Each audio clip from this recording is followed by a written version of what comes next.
Welcome to Sri Venkateswara College of Arts and Science,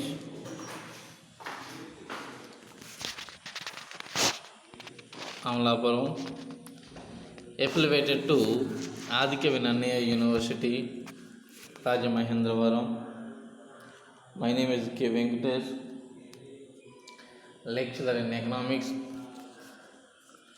I will explain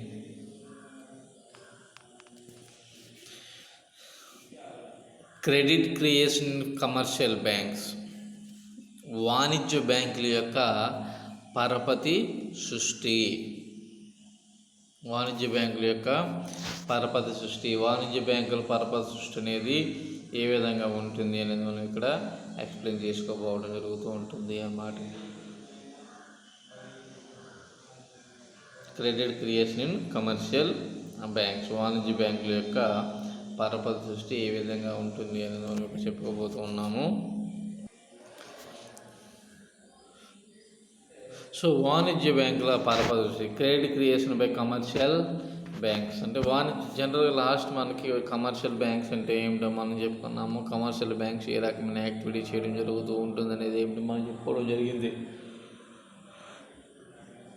so ఆ commercial banks ఏ రకమైన విధులు నిర్వహించడం జరుగుతూ ఉంటుంది ప్రస్తుత పరిస్థితుల్లో అనేది మనం చూసినట్లయితే, సాధారణంగా పరపతి అనేది ఒక బ్యాంకు కానీ ఒక సంస్థ కానీ లేదా ఒక వ్యక్తి కానీ ఇవ్వవచ్చును అని మనం చెప్పడం జరుగుతుంది. పరపతి అంటే ఒక మాటలో చెప్పాలంటే అప్పు, రుణము.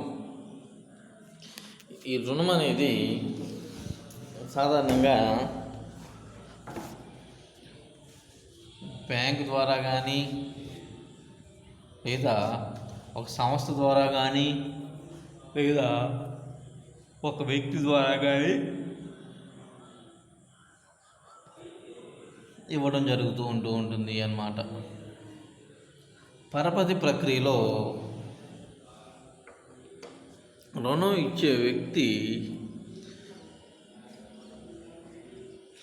రుణదాత అని మనం చెప్పడం జరుగుతూ ఉంటుంది. రుణం తీసుకునే వ్యక్తి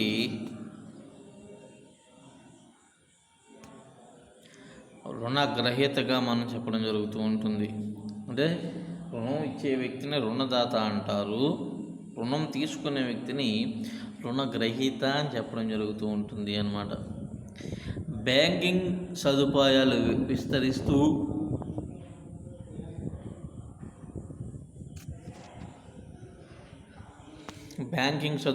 విస్తరిస్తూ ఉన్న ప్రస్తుత కాలంలో పరపతి అనేది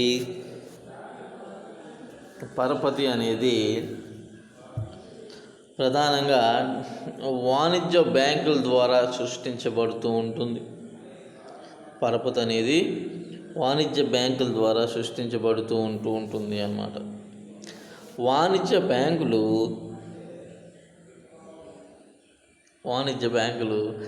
నిర్వర్తిస్తున్నటువంటి ప్రాథమిక విధులలో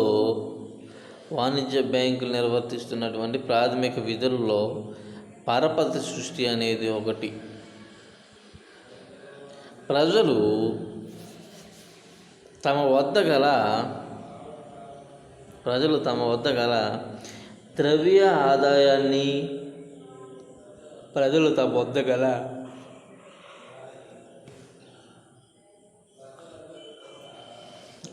ఆదాయాన్ని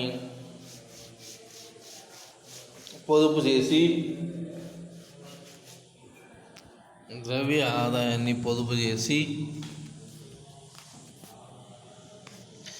బ్యాంకులో డిపాజిట్ చేయడం జరుగుతూ ఉంటుంది.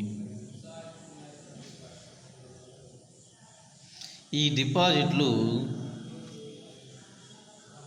మరిన్ని డిపాజిట్లుగా మారే క్రమాన్నే పరపతి అని మనం చెప్పడం జరుగుతూ ఉంటుంది అన్నమాట. ఈ డిపాజిట్లను మరిన్ని డిపాజిట్లుగా మారే క్రమాన్నే మనం ఏమని చెప్తూ ఉంటాము, పరపతి అని చెప్పడం జరుగుతూ ఉంటుంది అన్నమాట. బ్యాంకుల్లోని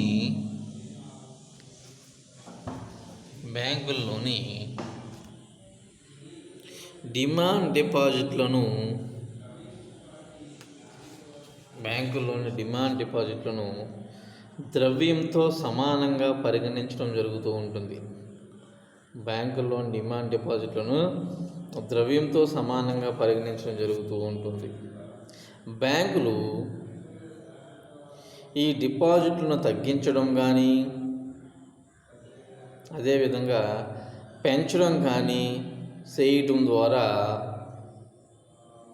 ద్రవ్య చలామణిలో మార్పులను తీసుకుని వస్తాయి. తగ్గించడం కానీ లేదా పెంచడం కానీ చేయడం ద్వారా ద్రవ్య చలామణిలో మార్పులు అనేవి తీసుకుని రావడం జరుగుతూ ఉంటుంది. డిపాజిట్లలో మార్పుల ద్వారా రుణాలలోనూ మార్పులు తీసుకుని రావడం జరుగుతూ ఉంటుంది. ఈ డిపాజిట్లో మార్పు చేయడం ద్వారా రుణాలు అనేవి మార్పు రావడం జరుగుతూ ఉంటుంది అన్నమాట. ఈ పరపతి సృష్టి ప్రక్రియ ద్వారా బ్యాంకులు తాము మంజూరు చేసిన రుణాలను సమానమైన స్థాయిలో డిపాజిట్లను సృష్టించగలుగుతాయి. తాము మంజూరు చేసిన రుణాలను సమానమైన స్థాయిలో డిపాజిట్లను సృష్టించగలుగుతాయి.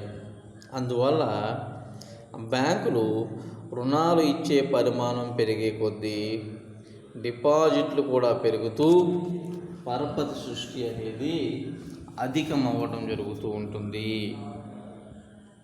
పరపతి సృష్టి అనేది అధికమవుతూ ఉంటుంది. అది ఏ విధంగా ఉంటుంది అనేది మనం చెప్పడం జరుగుతూ ఉంటుంది అన్నమాట. క్లియర్గా మనకి ఇక్కడ అర్థమవుతూ ఉంటుంది అన్నమాట.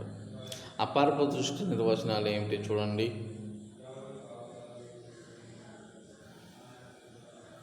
బ్యాంకులు నేడు ద్రవ్యంతో వ్యాపారం చేసే సంస్థలు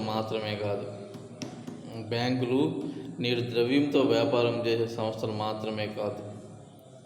ద్రవ్య సృష్టికర్తలు కూడా అని బ్యాంకులను పరపతి సృష్టి చేసే సంస్థలుగా షేర్స్ అనే ఆర్థికవేత్త నిర్వచించడం జరిగింది.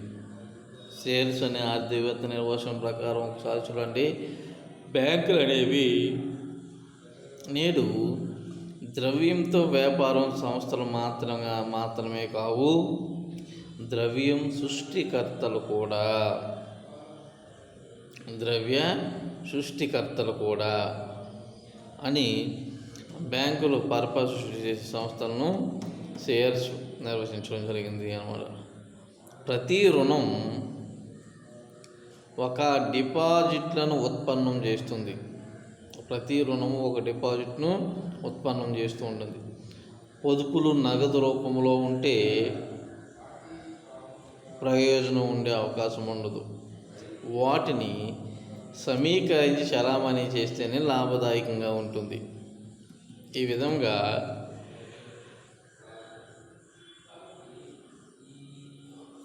రుణాలు ఇవ్వడాన్ని పరపతి సృష్టి అంటారని చెప్పేసి హార్డ్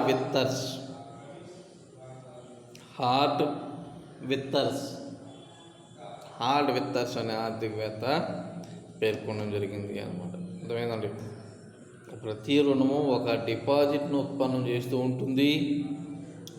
పొదుపును నగదు రూపంలో ఉంటే ప్రయోజనం ఉండదు. వాటిని సమీకరించి చలామణి చేస్తేనే లాభదాయకంగా ఉంటుంది.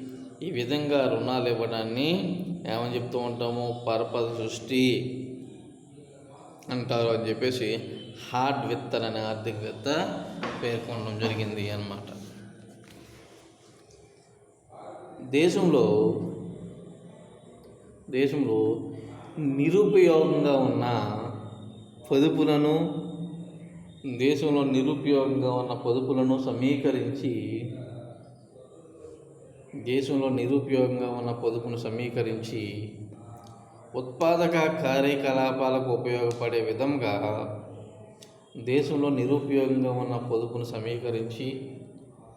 ఉత్పాదక కార్యకలాపాలకు ఉపయోగపడే విధంగా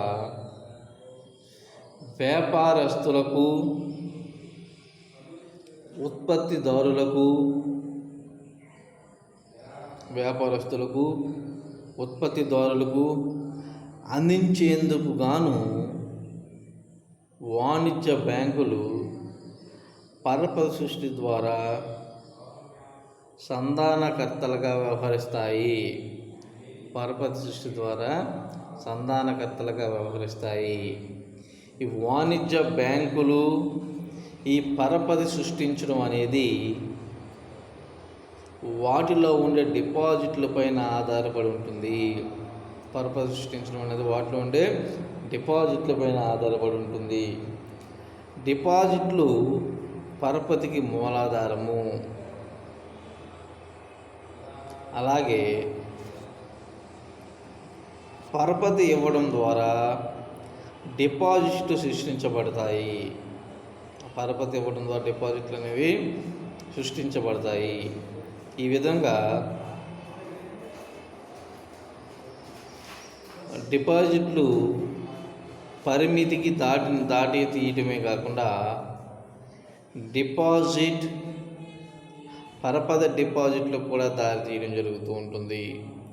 అందువలన వాణిజ్య బ్యాంకుల వద్ద ఉండే డిపాజిట్లను 2 రకాలుగా మనం వర్గీకరించాము. అవి 1 ప్రాథమిక డిపాజిట్లు అని చెప్పేసి, 2 ఉత్పన్న డిపాజిట్లు అని చెప్పేసి వర్గీకరించడం జరిగింది. ప్రాథమిక డిపాజిట్లు అంటే ప్రైమరీగా అకౌంట్ వాళ్ళు డైరెక్ట్గా వాడు తీసుకునే డిపాజిట్ ప్రైమరీ డిపాజిట్స్ అని చెప్తూ ఉంటాం అనమాట. అదే డివిడెండ్ డిపాజిట్ అంటే ఏంటంటే బ్యాంకులు సృష్టించే డిపాజిట్ని మనం డివిడెండ్ డిపాజిట్స్ అని చెప్తూ ఉంటాము. వాటిని మనం ఉత్పన్న డిపాజిట్లు అని మనం చెప్పడం జరుగుతూ ఉంటుంది అన్నమాట. ప్రాథమిక డిపాజిట్లు, ప్రైమరీ డిపాజిట్స్.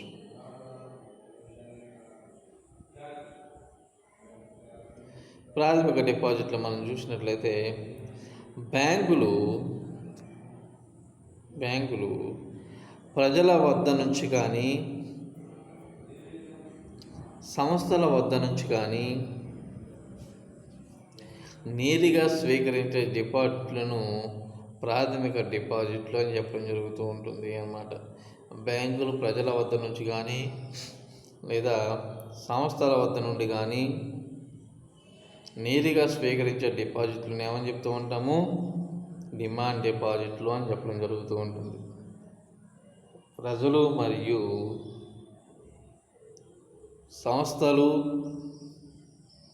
తమకు లభించే ద్రవ్య ఆదాయంలో కొంత భాగాన్ని పొదుపు చేసి బ్యాంకులలో డిపాజిట్ చేయటం వలన ప్రాథమిక డిపాజిట్లు అనేవి ఏర్పడతాయి. వ్యక్తులు కానీ సంస్థలు కానీ ఈ విధంగా తమ వద్ద గల పొదుపులను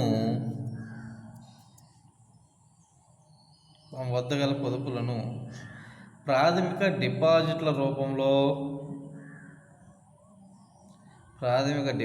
రూపంలో దాచుకోవడం వలన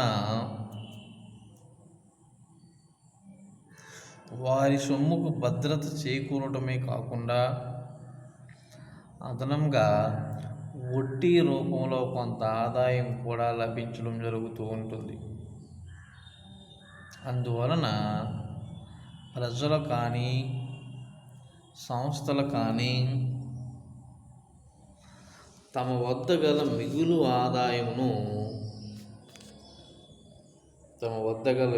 ఆదాయాలను బ్యాంకుల్లో డిపాజిట్ చేయడం జరుగుతూ ఉంటుంది. నెక్స్ట్ ఉత్పన్న డిపాజిట్లు. బ్యాంకులు రుణాలు మంజూరు చేయటం ద్వారా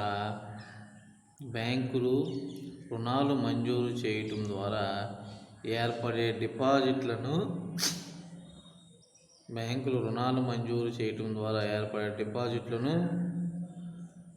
ఉత్పన్న డిపాజిట్లు అంటారు.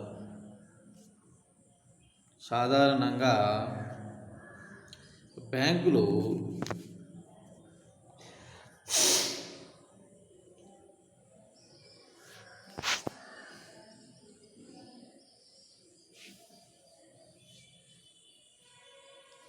సాధారణంగా బ్యాంకులు రుణాలు మంజూరు చేసేటప్పుడు నగదు చెల్లించకుండా రుణగ్రహీత పేరు మీదట ఒక ఖాతా ఏర్పాటు చేయడం ద్వారా ఆ ఖాతాలో రుణాలను డిపాజిట్ చేయడం జరుగుతూ ఉంటుంది. ఈ విధంగా బ్యాంకులు సృష్టించేటటువంటి డిపాజిట్లని మనం ఏమని చెప్తూ ఉంటాము అంటే ఉత్పన్న డిపాజిట్లు అని చెప్పడం జరుగుతూ ఉంటుంది అన్నారు. ఈ విధంగా ఈ ప్రాథమిక డిపాజిట్లు, అదేవిధంగా ఉత్పన్న డిపాజిట్లు, ఈ ప్రాథమిక డిపాజిట్లు ఉత్పన్న డిపాజిట్లు మూలంగా మనకి ప్రాథమిక డిపాజిట్లు, అదేవిధంగా ఉత్పన్న డిపాజిట్లు, ఈ ప్రాథమిక డిపాజిట్లు ఉత్పన్న డిపాజిట్ల మూలంగా మనకి ఏం చేయబడుతూ ఉంటాయి? పరపతి అనేది సృష్టించబడడం జరుగుతూ ఉంటుంది వాణిజ్య బ్యాంకులు అన్నమాట. ఏంటండి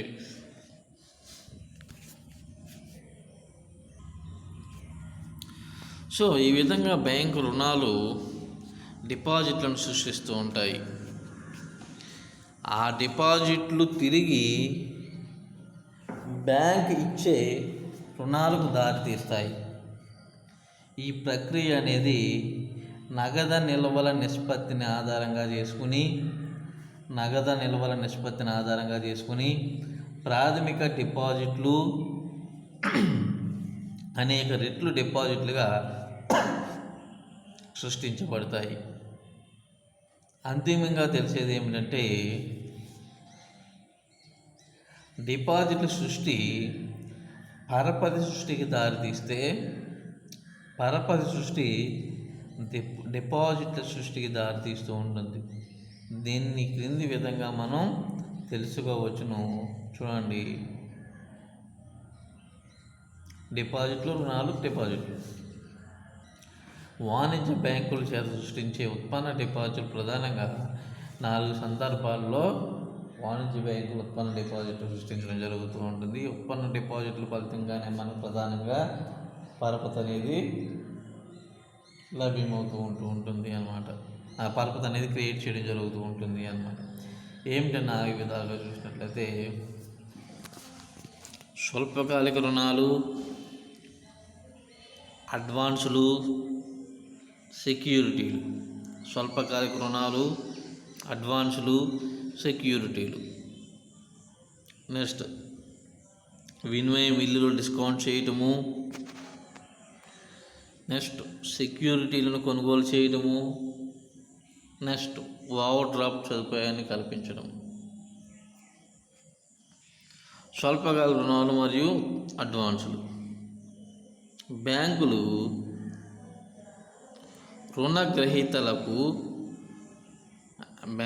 రుణగ్రహీతలకు వివిధ రకాలైన స్వల్పకాలిక రుణాలు మరియు అడ్వాన్సులు మంజూరు చేస్తాయి. ఇటువంటి రుణాలను నేరుగా నగదు రూపంలో ఇవ్వకుండా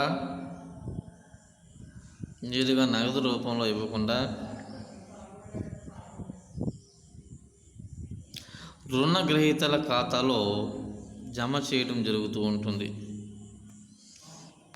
ఈ విధంగా బ్యాంక్ ఖాతాదారుల నుండి చెక్కు లేదా డ్రాఫ్ట్గా కానీ లేదా ఇంకేదైనా పరపతి పరికరంగా కానీ కేవలం అతడికి రుణం మంజూరు చేయటం ద్వారా అదనపు డిపాజిట్లను సృష్టించడం జరుగుతూ ఉంటుంది.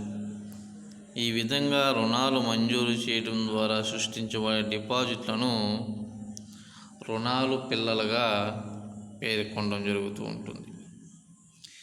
వినిమయ బిల్లులను డిస్కౌంట్ చేయటం. వినిమయ బిల్లులు మరియు విత్త బిల్లులను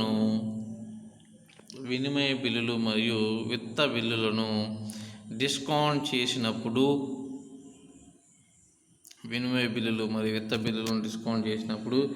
అవి ఉత్పన్న డిపాజిట్లను సృష్టిస్తాయి. బ్యాంకు బ్యాంకు ఎవరైనా ఒక వ్యక్తి వద్ద నుండి కానీ లేదా సంస్థ వద్ద నుంచి కానీ వారికి సంబంధించిన వినిమయ బిల్లులను డిస్కౌంట్ చేసినప్పుడు ద్రవ్యాన్ని వారి ఖాతాలో జమ చేస్తూ ఉంటుంది. ఖాతా లేకుంటే చెక్కు ద్వారా ఇవ్వడం జరుగుతూ ఉంటుంది. ఆ పార్టీ చెక్కును తన ఖాతాలో గల బ్యాంకులో డిపాజిట్ చేస్తాడు. ఈ విధంగా వినిమయ బిల్లులను డిస్కౌంట్ చేయటం ద్వారా ఉత్పన్న డిపాజిట్లు సృష్టించబడతాయి.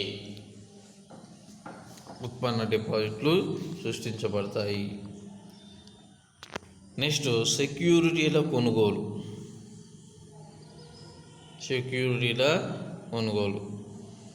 బ్యాంకులు ప్రభుత్వం వద్ద నుండి బాండ్లను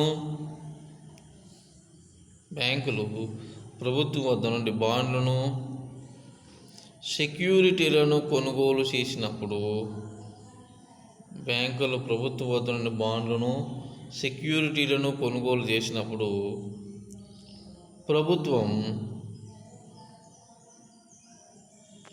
ప్రభుత్వం పేరు మీద గల అకౌంట్లో ఆ సొమ్మును డిపాజిట్ చేస్తుంది.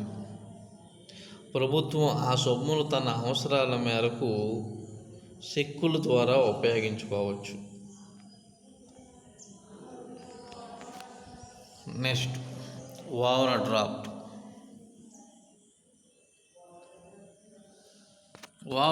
అనగా ఖాతాదారుని ఖాతాలో ఉన్న ద్రవ్య విలువ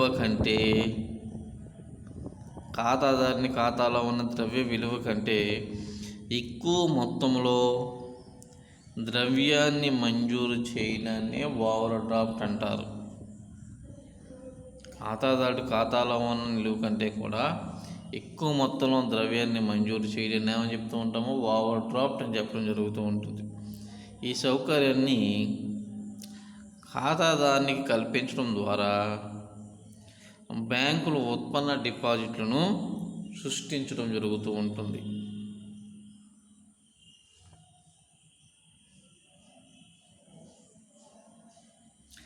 పరపతి సృష్టికి మూలమైన రెండు విధాలైన డిపాజిట్లు, ప్రాథమిక డిపాజిట్లు, ఉత్పన్న డిపాజిట్లు, నాణాలు, కరెన్సీ నోట్లు మాదిరిగా చలామణిలో ఉండి ఆర్థిక వ్యవహారాల పరిష్కారానికి ఉపయోగపడతాయి. బ్యాంకులు ఎక్కువగా రుణాలు మంజూరు చేస్తే ద్రవ్యం ఎక్కువై ద్రవ్యోల్బణానికి, రుణాలు తక్కువగా మంజూరు చేస్తే ద్రవ్యం తక్కువై ఆర్థిక మాంద్యం ఏర్పడే అవకాశం ఉంటుంది. ఈ విధంగా బ్యాంకులలో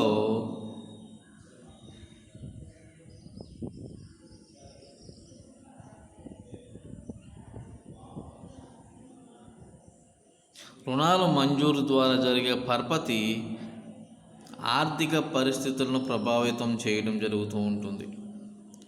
అందువల్ల వాణిజ్య బ్యాంకులు పరపతి సృష్టి ప్రక్రియను కేంద్ర బ్యాంకు ఎప్పటికప్పుడు పరిశీలన చేసి ఆర్థిక పరిస్థితిని చక్కబెట్టడం జరుగుతూ ఉంటుంది. మనం ఇక్కడ ఏ విధంగా వాణిజ్య బ్యాంకులు క్రియేట్ చేస్తాల్సిన ఎగ్జాంపుల్ చెప్పుకున్నట్లయితే టీఎన్ఏ అకౌంట్ తీసుకుందాం. ఇది ఆస్తి అప్పుల పట్టుకు సంబంధించినటువంటి బ్యాలెన్స్ షీట్.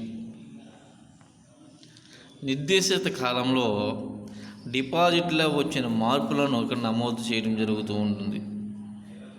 ఈ టీ అకౌంట్ బ్యాంకులో జరిగే సాధారణ లావాదేవీలను బ్యాంక్ పుస్తకాల్లో నమోదు చేయడానికి ఉపయోగపడుతూ ఉంటుంది. ఉదాహరణకు ఒక వ్యక్తి 10,000 రూపాయలను బ్యాంకులో డిపాజిట్ చేశాడనుకుంటే బ్యాంకు యొక్క ఆస్తులు మరియు అప్పుల పట్టికలో దీనిని జంట జమా పద్ధతితో ఈ క్రింది విధంగా చూపించడం జరుగుతూ ఉంటుంది. అప్పులు, ఆస్తులు. డిమాండ్ డిపాజిట్ ఎంత ఉంది? 10,000 రూపాయలు అప్పుల్లో చూపించాడు. నగదు విలువ ఎంత అయితే 10,000 రూపాయలు చూపించడం జరిగింది అన్నమాట. ప్రమేయాలు మనకు అంత నీట్ ఏం కాదు, కానీ ఇక్కడ చూడండి ఒకసారి. ప్రతి వాణిజ్య బ్యాంకు తమ వద్ద గల మిగులు ద్రవ్య నిలువలను ఆదాయాన్ని ఆర్జించే ఆస్తులతో ఉండడం జరుగుతూ ఉంటుంది. బ్యాంకుల్లో డిమాండ్ డిపాజిట్లో 10% నిధులను నగదు నిలువలుగా ఉంచుతూ ఉంటుంది. బ్యాంకింగ్ వ్యవస్థ నుంచి కరెన్సీ లీకేజ్ ఉండదు. ఈ ప్రక్రియ జరుగుతున్నంత కాలం ప్రజల వద్ద గల కాలపరిమితి డిపాజిట్లు ఎలాంటి మార్పు ఉండదు. అదేమిటి ఇక్కడ చూడండి. మొదటి రౌండ్ ఏ విధంగా పరపతి సృష్టించడం జరుగుతూ ఉంటుంది అన్నది. ఒక వ్యక్తి తన వద్ద ఉన్న 10,000ను స్టేట్ బ్యాంక్ ఆఫ్ ఇండియాలో ప్రాథమిక డిపాజిట్ రూపంలో డిపాజిట్ చేశాడనుకుందాం. అప్పుడు 10% నగదు నిల్వ నిష్పత్తి అంటే ఎస్బీఐ వారు బ్యాలెన్స్ షీట్ కింద ఈ విధంగా ఉంటూ ఉంటుంది. అంటే 10% అంటే 1,000 రూపాయలు నగదు నిల్వ రూపంలో ఉంచుకుని 9,000 అంటే 10,000 నువ్వు డిపాజిట్ చేసావు. 10% బ్యాంక్ వాడు ఉంచుకుని మిగతా 90% వేరే వాళ్ళకి ఇచ్చేస్తూ ఉంటాడు. అప్పుడు బ్యాలెన్స్ షీట్ వేరేగా రాస్తూ ఉంటాడు అన్నమాట. నెక్స్ట్ మళ్ళీ ఇంకొకరు, అప్పుడు మళ్ళీ 10% అంటే 900, మళ్ళీ ఇంకొకరు మళ్ళీ 800, 10% మళ్ళీ ఇంకొకరు మళ్ళీ 700. అట్లా ఏమవుతూ ఉంటుందంటే వాణిజ్య బ్యాంకులు పరపతి అనేది సృష్టించుకుంటూ వెళ్ళిపోవడం జరుగుతూ ఉంటుంది అన్నమాట.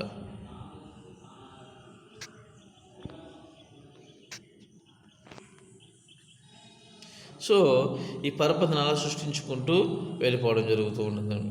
ఈ విధంగా వాణిజ్య బ్యాంకులు ఈ పరపతి సృష్టి అనేది చాలా ప్రధానమైనటువంటిది అన్నమాట. ఎందుకు ప్రధానం అని చెప్తూ ఉంటామంటే ఈ పరపతి సృష్టి ద్వారానే వాణిజ్య బ్యాంకులు తమ ఆదాయాలను సమకూర్చుకోవడం జరుగుతుంది. అంటే ఒక డిపాజిట్కి కొన్ని వందల రెట్లు మనకి ఈవెన్ ఉత్పన్నం డిపాజిట్లు ఈవెన్ పరపతిని క్రియేట్ చేయడం జరుగుతూ ఉంటుంది. పరపతికి మూలాధారం ఏమిటి అంటే డిపాజిట్లే. ఏ డిపాజిట్లు పరపతికి మూలాధారము? ఉత్పన్న డిపాజిట్లు, అదేవిధంగా ఈ ప్రాథమిక డిపాజిట్లు. ఇప్పుడు ఏ డిపాజిట్ అయినా కానీ పరపతికి మూలాధారంగానే మనం చెప్తూ ఉంటాం. అర్థమైంది కదా? ఎట్లాగే ఏమీ లేదు, చాలా సింపుల్. ఏమిటి అంటే నువ్వు ఒక డిపాజిట్ వేసావు అనుకో, అంటే ఒక 10,000 రూపాయలు నువ్వు డిపాజిట్ వేసావు ఒక పర్టికులర్ బ్యాంకులో. ఆ బ్యాంకు వాడు ఏం చేస్తాడంటే ఆ 10,000 రూపాయలను నగదు నిలువ కింద 10% వాడి దగ్గర పెట్టుకుని మిగిలిన 90% రుణం ఇచ్చేస్తాడు. అర్థమైందండి? అంటే అంతకుముందు 10,000ని ఏ విధంగా రాశాడు? 10,000ని డెబిట్ అప్పుడు రాసుకున్నాడు. అదే 10,000ని ఇక్కడ నగదు నిల్వ కింద రాసుకున్నాడు. ఇప్పుడు ఏం చేశాడు?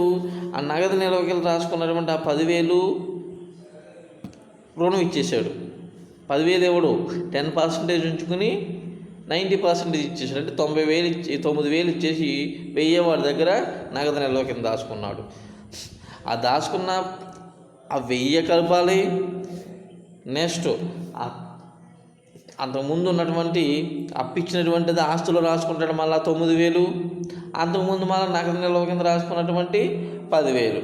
అక్కడికి ఈవెన్ 19,000 వాడు పరపతి క్రియేషన్, అంటే 9,000 పరపతి క్రియేషన్. మళ్ళా 9,000 మళ్ళీ సేమ్ అంతే 10% వాడి దగ్గర ఉంచుకుని మళ్ళీ 9,000 ఒక 8,000 ఒక 100 అప్పు ఇచ్చేస్తారు. 800 వాడి దగ్గర ఉంచుకొని సేమ్ మళ్ళీ ఓ 10%. ఇట్లా వాణిజ్య బ్యాంకులు ఒక డిపాజిట్కు అనేక రెట్లు అనేక రెట్లు పరపతి అనేది క్రియేట్ చేయడం జరుగుతూ ఉంటుంది అన్నమాట. సో వాణిజ్య బ్యాంకులు చేసేటటువంటి అన్ని విధుల్లోనూ కూడా అతి ప్రధానమైనటువంటి విధిగా మనం వాణిజ్య బ్యాంకుల యొక్క పరపతి సృష్టిని చెప్పడం జరుగుతూ ఉంటుంది అన్నమాట. ఈ పరపతి సృష్టి విచ్చలవిడిగా చేసుకోవడానికి అవకాశం ఉంటుందా? ఏ బ్యాంక్ అయినా తనకు నచ్చినట్టు పరపతిని క్రియేట్ చేసుకుంటూ పోవడానికి అవకాశం ఉంటుందంటే అటువంటి అవకాశం ఏమి ఉండదు. ఏ బ్యాంక్ అయినా కానీ తన పరపతి క్రియేట్ చేయడానికి కొన్ని రూల్స్ అండ్ రెగ్యులేషన్స్ ఉంటాయి. వాటన్నిటిని దిశానిర్దేశం చేసేవి కమర్షియల్ బ్యాంకుని కంట్రోల్ చేసేది ఏంటంటే కేంద్ర బ్యాంకు. ఆ కేంద్ర బ్యాంకుకి సంబంధించి నెక్స్ట్ క్లాస్లో మనం డిస్కస్ చేసుకోవచ్చు. కేంద్ర బ్యాంక్ అంటే ఏమిటి, దాని విధులు ఏమిటి, భారతదేశంలో కేంద్ర బ్యాంక్ని ఏమని చెప్తూ ఉంటాము, ఏం చేస్తూ ఉంటుంది అనేది నెక్స్ట్ క్లాస్లో చెప్పుకోవచ్చు.